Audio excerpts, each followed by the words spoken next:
Hello and welcome to today's edition of the Daf Yomi. We're doing Masechet Tractate Bekhorot Daf 49 Omadei. Shmuel says, this is referring to a case where one of the fathers comes with authorization to act on behalf of the other father to state his claim for him, and therefore the priest cannot reject his claim.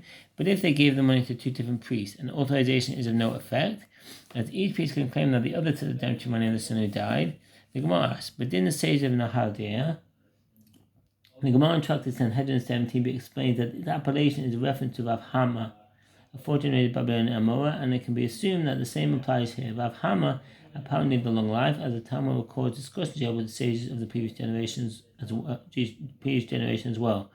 As he served for over 20 years as the head of the yeshiva in Nahaldea, his halachot recorded in the name of the sage of Nahaldea. His halachot are recorded in the name of the sage of Nahaldea without further specification. Say, we did not write an authorization document, an adrachta. What's that? Adrachta, an authorization document. Writing in the commentators had a text that read, Ochata, which means a document authorizing a person to do as he pleases with regard to a matter or an item. The version of the word found here, adrachta, denotes pursuit, as in the verse they enclosed the Benjamites around about and chased them and overtook them. Hidrech Huhu, Judges 20:43. The primary function of this document is to authorize a creditor to obtain and take possession of any property belonging to his debtor in repayment of the debt, concerning movable property. Lo kasnin nan adrachta mital tele. According to the Gemara, one may not write a document authorizing someone to claim a deposit that is in the possession of another who denies that it is in his possession. This is because the document appears to be false. As one writing it says to his representative, I authorize you to take my property that is in the possession of so-and-so. After response, all he stated that the item is not in his possession. The Gaonim instituted that one may write an authorization even for loan with a promised note, so that the individual will not get into the habit of taking money belonging to others and flee to another country. Nevertheless, no authorization may be written in the case of a loan by oral agreement, where the respondent denies the claim of the plaintiff. Others say that the authorization may be written in all cases, i.e. for a deposit, for a stolen item, for a loan with a promissory note, and for a loan by oral agreement, even though the respondent denied the claim of the plaintiff. The Ramah writes, that this is the standard practice. I'm say for Kin Hirchot Shluchot, we start from 3:6, which is Mishpat 123:1. Therefore, in the case of redemption, where money which has the status of movable property is demanded from the priest, an authorization document may not be used.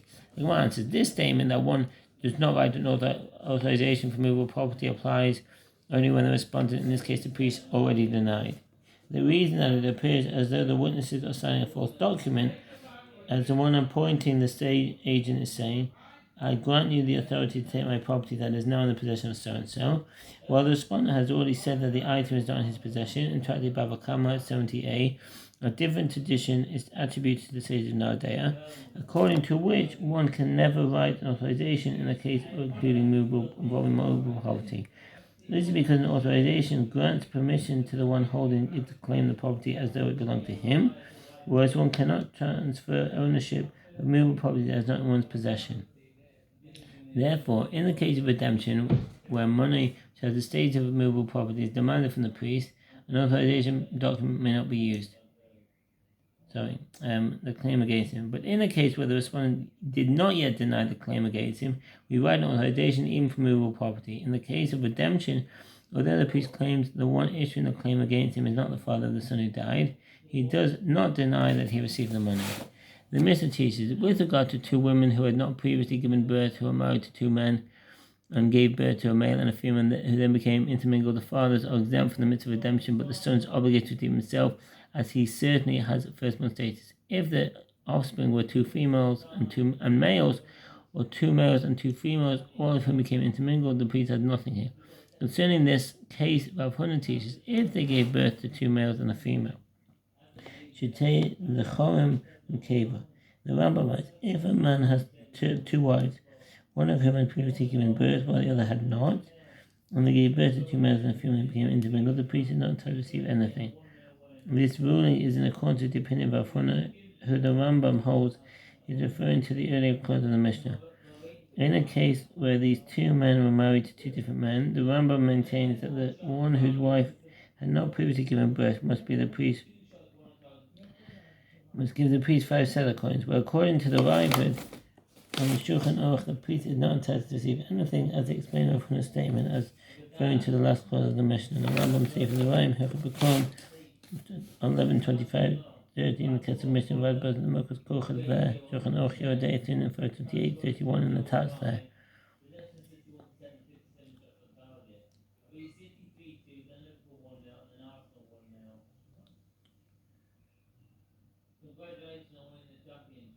The priest has nothing here, despite the fact that one of them is definitely a firstborn, as each father can claim that his firstborn is a female. In addition, some exempt as well, since each can claim that the female was his sister and was born first. The Gemara asks, and with regard to the Tana of our Mishnah, why does he not say this case?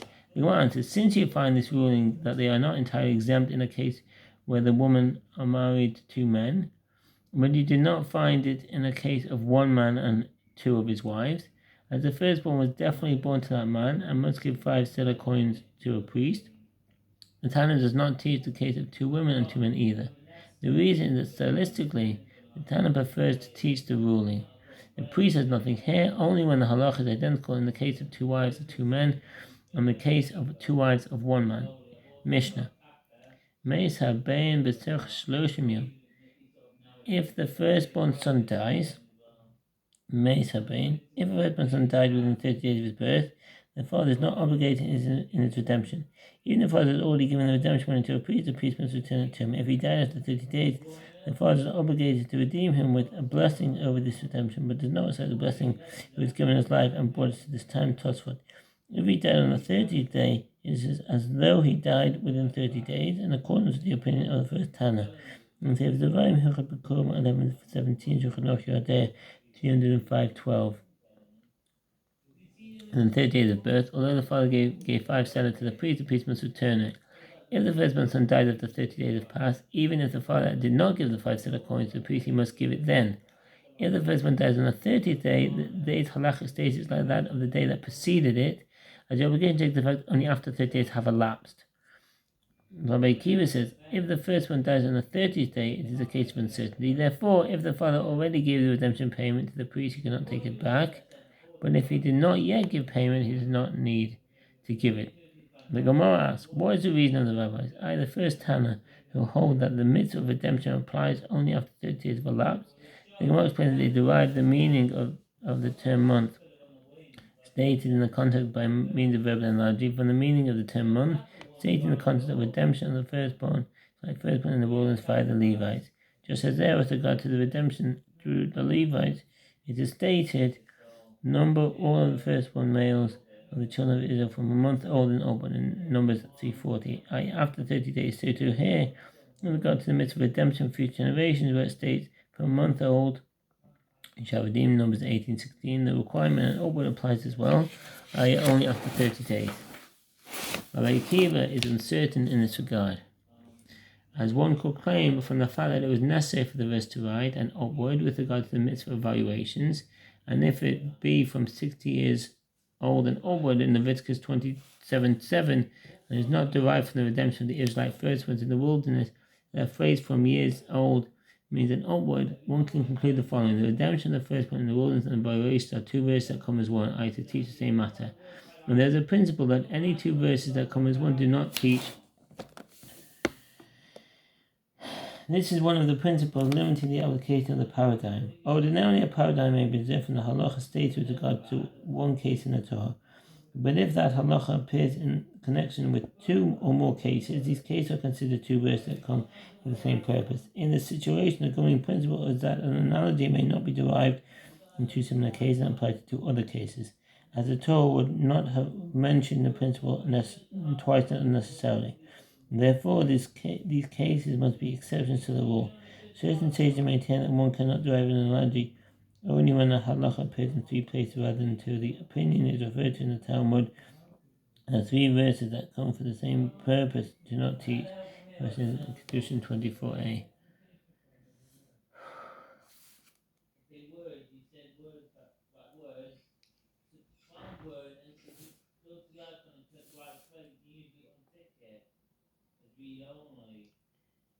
the common halacha to other cases is that the halacha with regard to the mitzvah redeeming the firstborn for future generations would be that 30 days like the following day, which is not in according to the opinion of the rabbis. Perhaps one could say, why do the two verses that come as what not teach a common halacha? This is with regard to general halacha, i.e. entirely different areas of halacha. But with regard to themselves, i.e. similar cases they do teach. If so, one should derive permanent halacha of redemption of firstborn from the redemption of the firstborn in the wilderness. And it is due to that reason that Rabbi Akiva is inserting concerning a firstborn on his 30th day. Rashi says, all conceded to God to mourning that the 30 days like the preceding day. If a child died within 30 days of his birth, including the 30th day itself, one does not mourn for him, even if his hair and fingernails were completely formed. This halacha in according to the opinion of Rashi. Rambam says, for Shoftim, Hilchot Eivah 1:6-12:10, Shulchan Aruch Yodea 353:5. 374:8. i.e., if the son died on the 30th day, it is considered as though he died on the day before, and he has the state of a stillborn, and the rites of mourning are not observed. And the reason is that Shmuel says halacha is in accordance with the statement of the more lenient authority in matters relating to mourning. If the father of the firstborn dies, the father of a firstborn son died within 30 years of birth. The presumptive state of the son is that he was not redeemed, unless proof is brought that he was redeemed. If the father died after 30 days have passed, the presumptive state of the son is that he was redeemed, unless he is informed that his father's state at the time of his death that he was not redeemed. I'm going to say for the Rime Hilchot Bekhorot 11:19, Shulchan Aruch Yodea 5:14. Within 30 days of birth, the presumptive state of the son is that he was not redeemed until the son will bring proof that he was redeemed. If the father died after 30 days have passed, the presumptive state of the son is he was redeemed until the people will tell him that he was not redeemed. If one had both himself to redeem and his son to redeem, if the first son was born to a firstborn male who was not redeemed by his father, and the father is therefore obligated to redeem both himself and his son, he should redeem himself first and then his son, according to the opinion of the first time Rambam says the right Hilchot Bekhorot 3 Shulchan Aruch Yodea 3:5-15. His own redemption takes precedence over that of his son. Rabbi Yehuda says the redemption of his son takes precedence, as admitted to redeem the father incumbent upon his own father, and to redeem his son incumbent upon him. It was stated in the case of one who redeemed his firstborn son within 30 days.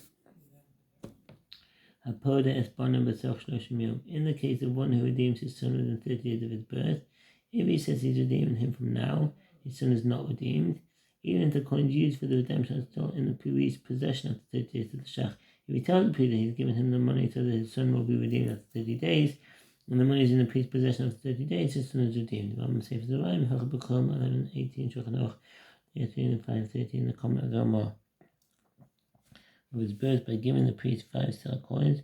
Rabbi says his son is redeemed, and Shmuel says his son is not redeemed. The Gemara explains. Everyone agrees that if the father said he's redeemed from now, and that his son is not redeemed, and the obligation to redeem his son is not yet in effect.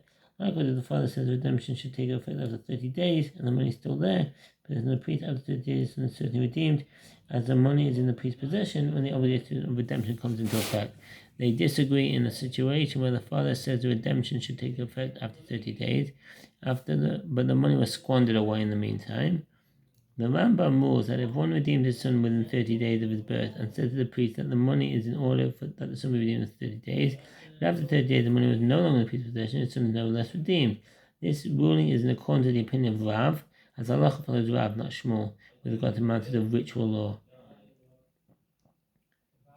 The text of the Gemara that the Rambam had apparently did not include a statement that in this case halacha in accordance with the opinion of Shmuel. See the case of Mishnah in the Mahavi Kochel, see the Radbaz. Some say that if the money is not in the priest's possession after 30 days, the priest return the coins to the father within 30 days. The firstborn is not redeemed in accordance with the standard text of the Gemara that halacha in accordance with the opinion of Shmuel.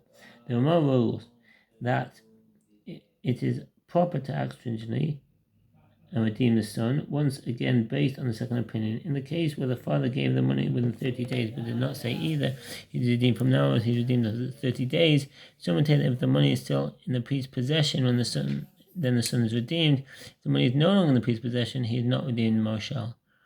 Mari Wheel contends that in such a case it is considered as though he explicitly said after 30 days, and therefore the son's redeemed. Rabban Sefer Zevayim Hilchah B'Koma 11:18 Shulchan Aruch Yodeya 5:13 come to the Ramah and the Shach and see the text there. In the meantime, but Rav says to his son, says his son's redeemed, just as it's a halacha with regard to the betrothal of a woman. Midei dehava akidusha isha. In the case of one who says to a woman, "You are hereby betrothed to me with this pruta," after 30 days, even if the money does not remain in her possession at the end of the 30 days, she is betrothed after 30 days. This halacha in according to the opinion of Rav Shmuel and Tragli Kedushin 59a.